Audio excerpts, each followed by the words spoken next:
Kuwait की building में आग लगने से 41 भारतीयों की मौत के बाद कफाला सिस्टम एक बार फिर चर्चा में है। यह एक ऐसा सिस्टम है जिसके चलते खाड़ी देशों में पहुंचते ही श्रमिक गुलाम जैसे बनकर रह जाते हैं। तो आखिर क्या है, जानते हैं इस सिस्टम के बारे में। वीडियो पूरा जरूर देखें। कुवैत की बिल्डिंग में लगी आग में मरने वाले भारतीयों की संख्या 40 से बढ़कर हो गई है।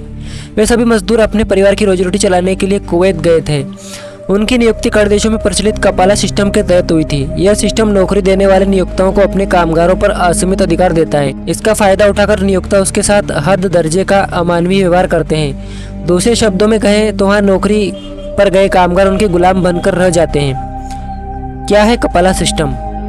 कफाला सिस्टम खाड़ी देशों में दशकों से चली आ रही एक कानून प्रणाली है। सऊदी अरब, संयुक्त अरब अमीरात, बहरीन, कतर, कुवैत और ओमान में विदेशी कामगारों का इसी प्रक्रिया से नौकरी दी जाती है। जॉर्डन, लेबनान और इराक इस प्रणाली में शामिल नहीं है। ईरान कफाला सिस्टम को मानता है, लेकिन वहाँ पर ज़्यादा संख्या में प्रवासी श्रमिक काम करने के लिए नहीं जाते। क्यों बनाई गई यह प्रणाली?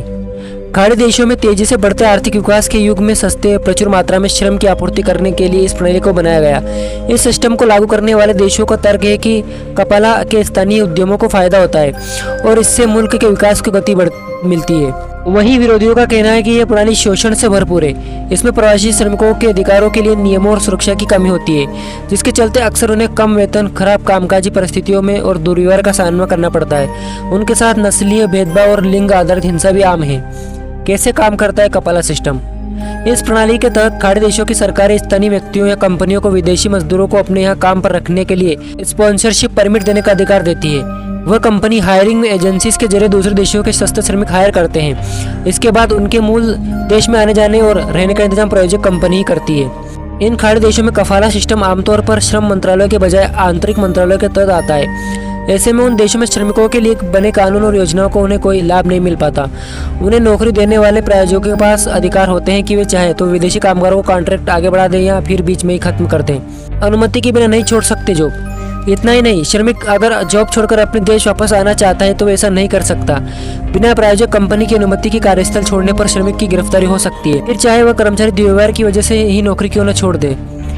नौकरी देने वाली कंपनियां श्रमिकों के पासपोर्ट को अपने पास रख लेती है, जिससे वे कैद में होकर भी रह जाते हैं। सूत्रों के मुताबिक यह कफाला सिस्टम मिस्र, सीरिया जैसे आसपास के अरब देशों के श्रमिकों के लिए बनाई गई थी और वहां पर इनकी फेवर में कई बातें शामिल थी। लेकिन 1970 के दशक में तेल के बिजनेस में उछाल के बाद सस्ते श्रमिक की इच्छा और अरब देशों के श्रमिकों में पैन अरब विचारधारा फैलने के डर से दक्षिण एशिया के लोगों को प्राथमिकता दी जाने लगी।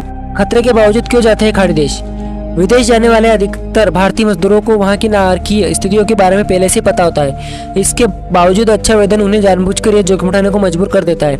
असल में खाड़ी देशों की वैल्यू भारतीय रुपयों में कहीं ज्यादा है। ऐसे में वहाँ श्रमिकों की सैलरी तो बहुत कम, लगभग $350 से $400 महीना मिलती है, लेकिन जब उसकी भारतीय रुपयों में तुलना की जाती है तो वह काफ़ी ज़्यादा बन जाती है। यही वजह है कि वे इस जोखिम को भी मोल लेने के लिए हंसी खुशी तैयार हो जाते हैं। अगर कुवैत की बात करें तो वहाँ की आबादी 48 लाख है, जिसमें 33 लाख से ज़्यादा विदेशी हैं। इनमें से 10 लाख भारतीय श्रमिक हैं। यह कुवैत की कुल वर्कफोर्स का करीब 30% है। वहाँ पर काम कर रहे विदेशी कामगारों में अधिकतर लोग ऑयल रिफाइनरी, सड़क, बिल्डिंग, होटल निर्माण में मजदूरी करते हैं। ऐसा नहीं है कि कुवैत में भारतीय महज मजदूरी ही करते हैं। वहाँ पर करीब 24,000 नर्स, 500 डेंटिस्ट और 1,000 से ज़्यादा डॉक्टर भी काम कर रहे हैं। इनके अलावा बहुत सारे इंजीनियर और दूसरे स्किल्ड प्रोफेशनल भी वहाँ काम में लगे हैं। ऐसे वीडियो देखने के लिए हमारे चैनल को सब्सक्राइब करें।